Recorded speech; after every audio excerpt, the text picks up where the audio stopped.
పాటుగా అమ్మాయి ముక్కు మీద నేరుగా తరాల నాటి కోపమంతా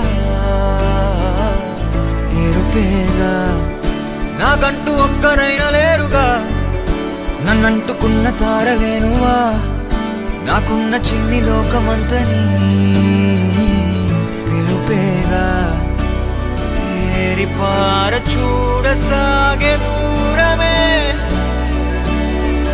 ఏది ఏది చేరే చోట